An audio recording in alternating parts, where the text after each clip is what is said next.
Is renting a home really better for you right now? It might be for you. It's hard to try to decide if you need to buy or rent. What's the best option? I've got some answers for you coming up. My name is Keith Connors. I'm a realtor broker in Clearwater here on the Suncoast. Hit the subscribe button, subscribe to this channel below so you can get to know the market. I'm here for you 24/7. Now, our question is renting a home really better for you right now? It might be. And know this, I work with a partner broker who manages over 175 rentals in Pinellas County alone. I'm in favor of renting if it's the right thing for you to do.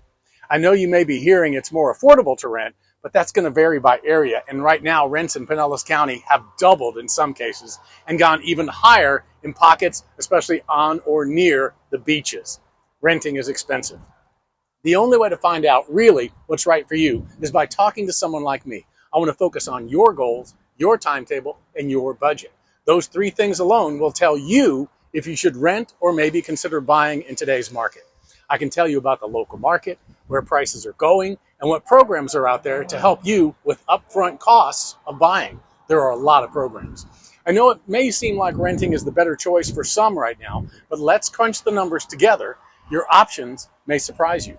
One of my customers just purchased a brand new home with only $4,000 down, closing costs paid by the seller, and interest rates, a buy down of only 5%. Now this buyer's monthly payment is going toward equity. Remember, what's your goal? What's your timetable? What's your budget? When you answer those three questions, the decision to rent or buy may become very clear. Not to me, but to you. So if you're thinking about renting or buying on the Suncoast, Tampa, St. Pete, Clearwater area, on or near the beaches, we can help. Hit the button, subscribe to this channel below, or call us anytime at 855-MR. Beach.